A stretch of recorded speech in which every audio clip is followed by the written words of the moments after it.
and today we got to play Destiny. So this, I guess Randy heard that it was really good at 2 players, and so we had 2 players. Yeah, so we digged in, right? Interesting. It's a 1 to 3 player game. You don't typically see that, and so it was. I thought this was going to involve more players, and it's kind of a campaign, so I hadn't gotten it to the table yet. And then we were looking for a 2 player game. It's like, oh, this only plays 3 players, and it's best at 2, it said. So yeah, it ended up working out. But before we get started and digging in, don't forget to hit the subscribe button and the notification bell, because board games are amazing. And I do want to do a call out. We're going to do some Origin preview here shortly as well. Mm-hmm. So that's going to be exciting. So we're going to have some stuff on Origins. Randy, can you tell us more about Destinies, though? Yes, Destinies is a 2021 release. It has a Board Game Geek rating of 7.9 and a Board Game Geek rank of 359. It's, as we mentioned, 1 to 3 player game. The average length of it is 90 to 150 minutes. That's probably about right.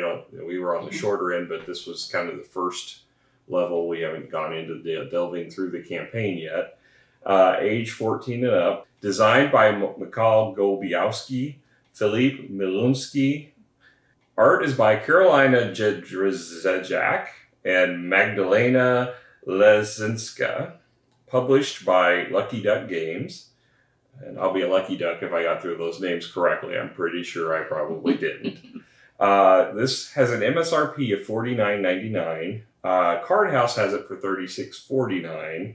And Miniature Market has it for $39.99. So of the online retailers, $36.49 is best I saw. I actually think that's a really good deal for the money. Well, yeah, especially this will we get into the miniatures and such. Let's talk about that. Well, we got a little more. There's 3 expansions, but this is kind of interesting. Only one of them is actually released to retailers.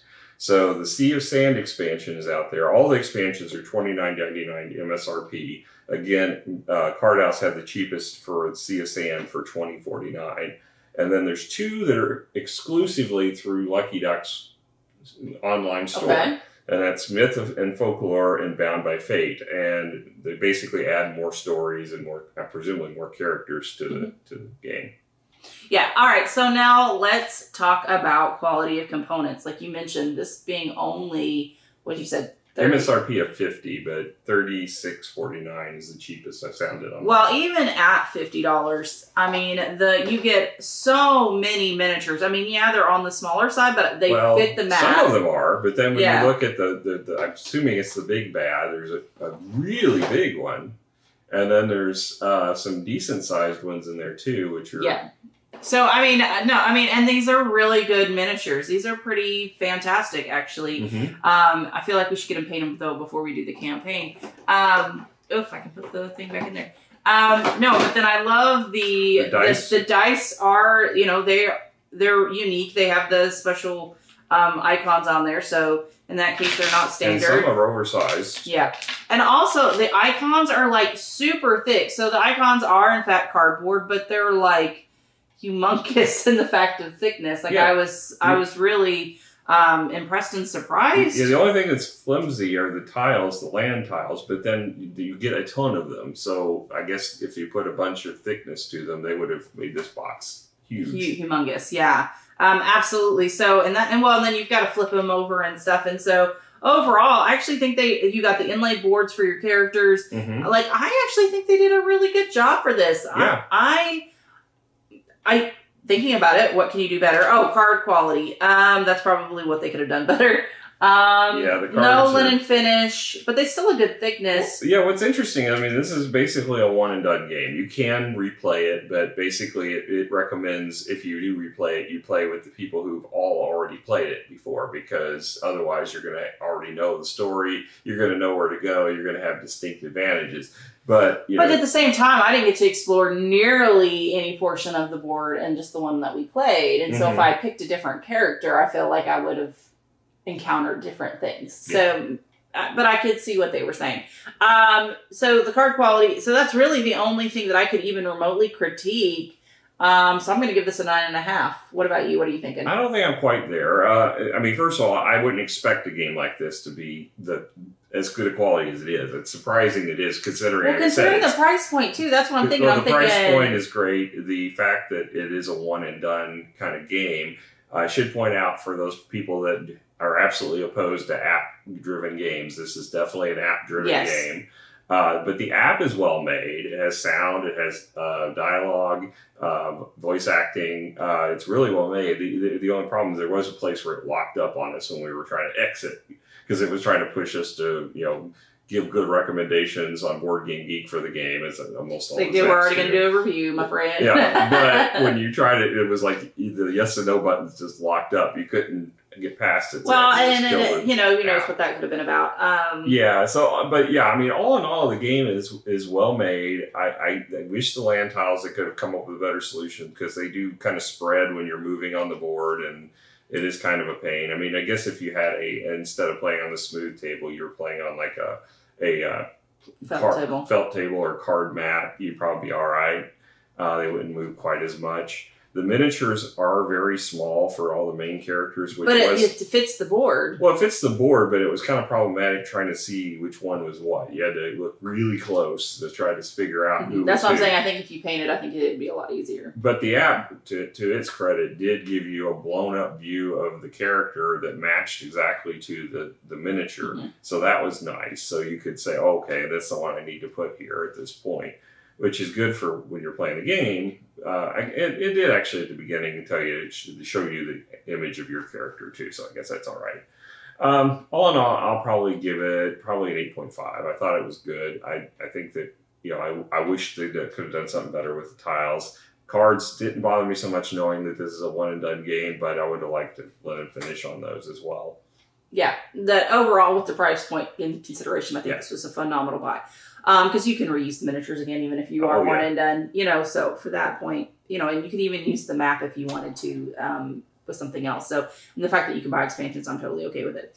All right, so now let's then talk about themes. So obviously, Destinies, you are playing a particular character, and you are trying to achieve your destiny. Now, you have the choice in your destiny of two choices, depending on your character, which, for example, I have here. I'm not going to tell you because it's part of the secret part of the game. But you're trying to fulfill those goals. Now, I thought it was very thematic. I actually like app-driven games when it comes to RPG, specifically because you do get the sound effects. You do get, seeing things, and you do interact, and you don't have to have someone else read it and they know what happened, right? So that aspect I do like. I like that quite significantly. And I thought it was very thematic. I think it all made sense. I didn't have a problem with it. So I think theme-wise, I think it was spot on. What about you? I thought it was well done. I like the fact that everything has a QR code on it that you can ask about or interact with during the game. That was really cool. Mm-hmm. Now, the one thing we did find in the app was there were a few places where you would get into choices where if you didn't have the items that they were asking about, you were kind of confused on what you should do because it would have no choices to get you out. I know you ran into one time where it expected you to have a QR code. Yes. So one was like climbing a tree. Why do I have to have anything to climb a tree, right? It depends on the tree. I mean, I can understand. We're not going to give away the item, but it's pretty obvious what would be useful in climbing a tree. So I can understand it, but the fact that you clicked on it and you had no choice but to have the basically item. I ended my turn because I found out I didn't need the item, and that was kind of a bummer. And I think I actually encountered that quite a bit. But and one was my own stupidity. The word that dark forest might clue you off that you need something to help with that darkness factor. But I think that also allows some investigation. Like you have to pay attention to the text. Yeah. You have to pay attention to what's going on. Otherwise, you're going to miss clues. And I think that's heavy on theme. So, what's your score for theme? I thought it was very immersive. It definitely oozed theme in this game, and I love how all of the cards interacted in the game. I mean, this felt like a really well-made RPG session, and I'm not a big RPGer, but this is, this is more what I like. It's like the interaction. There's not really combat per se. It's more you're making a choose your own adventure. Combat. Well, you roll some dice, but it's not really. You don't get attacked. you know, the worst that happens is you lose some skill points. You know, I mean, it's not like you're wounded. He doesn't understand the skill points. But they always gave you experience that countered it. I mean, it wasn't. Well, I mean, yeah, I mean, but I think it was a. And that was actually one of the things I thought was kind of a drawback, is that you gained something more than what you lost every time you lost something. But no, that's not true, because there's sometimes I just gained the XP thing. And I think they did that to kind of balance it. They didn't. I mean, if you kept losing, then you could end up with nothing, and then you could never win. So they had to give you a little bump up, but there are certain things, like there was one thing I did where I got a full XP, which we're getting into gameplay. Yeah. Overall, very thematic. What was your score? I'm probably a 9 on it. I think I'm a 9.5. I think it was spot on. I actually like the app-driven games. All right, so now let's then talk about the rule book. The rule book, most of these app games, the rule book is actually pretty short, and this is no exception to that. It's the app walks you through it all. 16-page rule book, which is actually a little thicker than most of the app-driven games you get. But you know, there's a big section on the contents. It takes up the first few pages of the book. Then you get into basically the setup, which really you didn't need to know a whole lot about setup because the app kind of walked you through it. The game flow that tells you kind of basically how your turn is done, and it kind of gives you what to expect when you're going through the app, basically.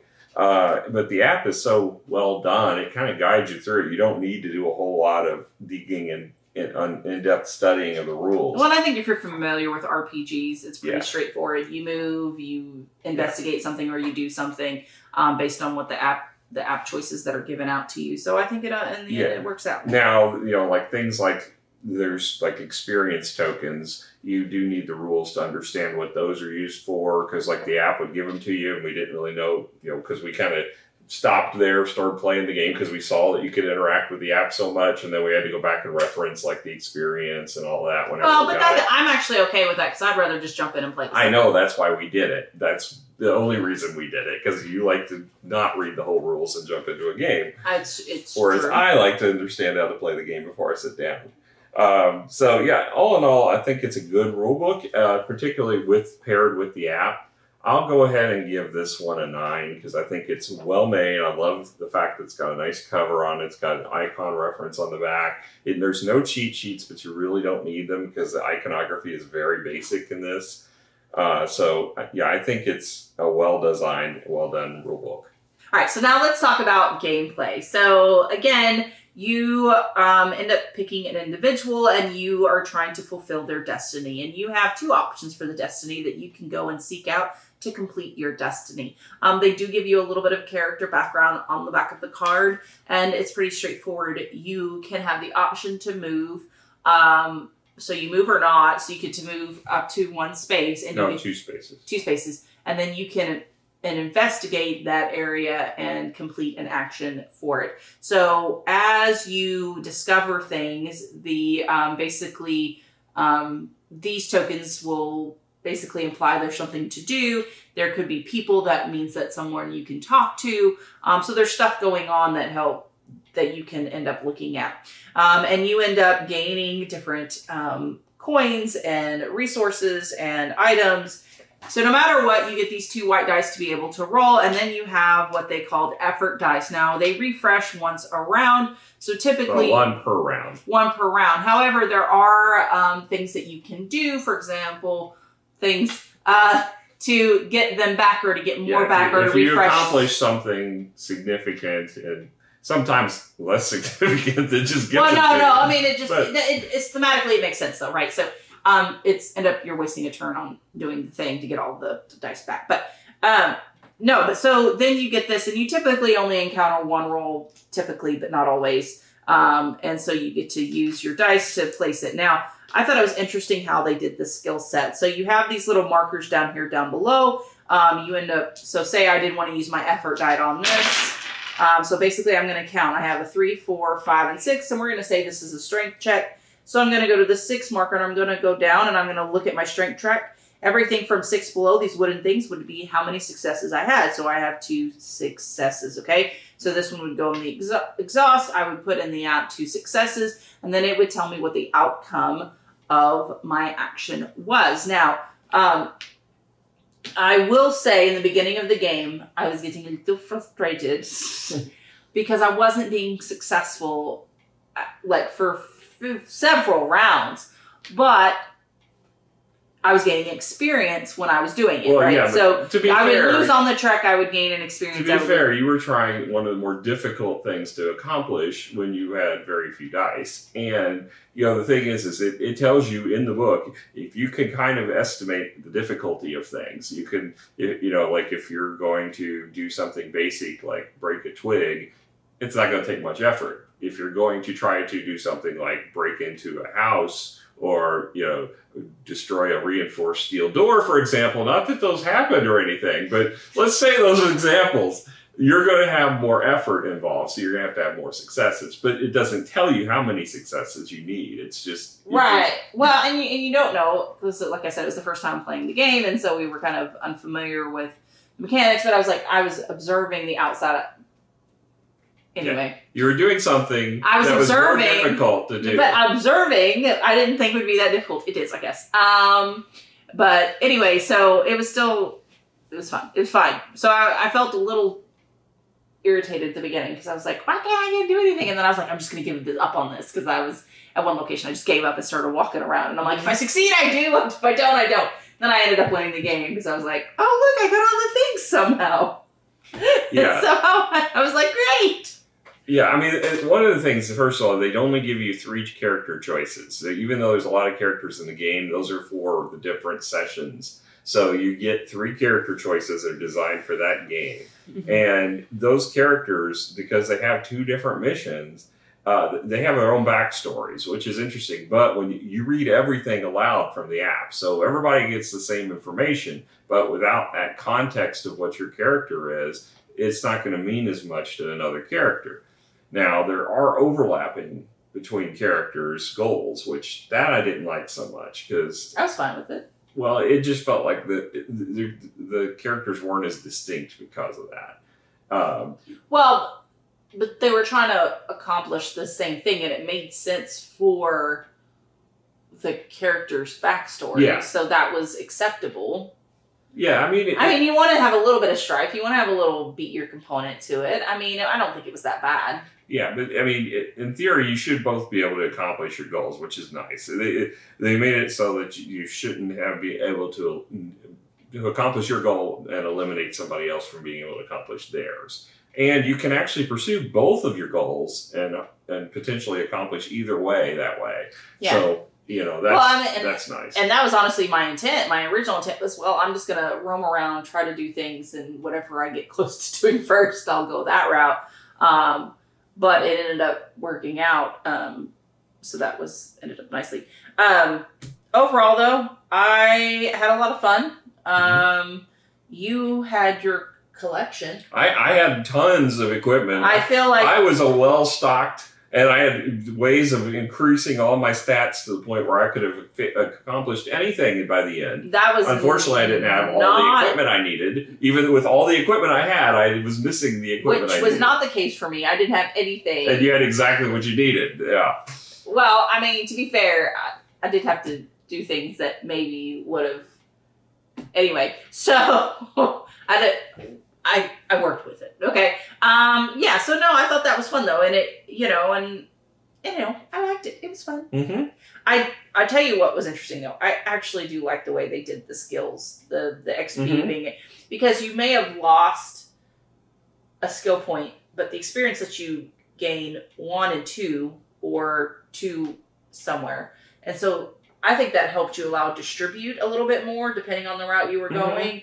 So, like, you could take the hit in one thing and be able to advance something else. Well, that's the thing. Is like a lot of the weapons and stuff that I found, or the equipment that I found, would let you decrease one stat to increase another, and that kind of thing. So I had a lot of that, or just get so many successes when you discard the equipment, which was useful. But you could also use it for its purpose. If you went in, say, for example, you went into a dark forest and you need something to help guide your way. If you found the right item, you could use it for what its purpose was, or you could use it for the bonus that it gave you by discarding it. So you had the options of how to do it. Yeah. So, It was fun. Yeah, I thought it was a well-made game. I was pleasantly surprised. I liked it. I actually, because it's so good at 2 players, I think this might be a campaign we actually have to go and complete. Yeah, I think we will. I think we definitely will. And not to mention, we've already got the first expansion for it, and we are going to Origins, and Lucky Duck is one of the groups that we're planning on meeting with. So I hope they will have the other 2 expansions there at Origins. We can grab them. So we can pick them up. Yay! So exciting. So, yeah, awesome. All right. Well, thank you so much for joining us. Oh, we didn't give it a score. No, you didn't. No, we didn't. What's your score? I think on this one, I'm probably about an 8.5 as well. I thought it was a well-done game. I think it's, for a campaign game, a lot of fun. And I like the fact that it is 2-player. I agree with you. 8.5 seems good to me. I think it's a great little RPG. Like, this is good. This is fine. I mean, I had fun. I enjoyed it. I kind of want to play it again. I'm kind of excited about that. And I'm glad we found something that we can play 2-player, because sometimes a lot of times it's just me and you now. Yeah, the only grievance I got is, even though through the campaign you're going to have different characters, you're not really developing your character. You know, it'd be nice if you had some way of like going through the game and upgrading your character. But you're basically playing, even though it's a campaign story, you're still playing different characters every time and getting different stats. And it's okay. Well, it just. But I could see it would be. I feel like you're right. I feel like it would be better if you got to play your same character throughout. Mm-hmm. But that's not the way to set up the game. But I still think it's fine. I think one of the benefits to this game though is it's like super fast to be able to get in and dive in. Yeah. And if you're not familiar with RPGs as much, or you've only touched the iceberg, this could be a lot of fun and trying to, understand a little bit more about the genre. So, all right, guys. Well, thank you so much for joining us. We're super excited about the next upcoming events. So we're going to do a little Origins preview. We are also going to be looking at June Kickstarters. We're also going to be reviewing a couple other really cool games that are coming out. So yay, excitement. So hopefully you'll come hang out with us again. We'll catch you guys later. Bye.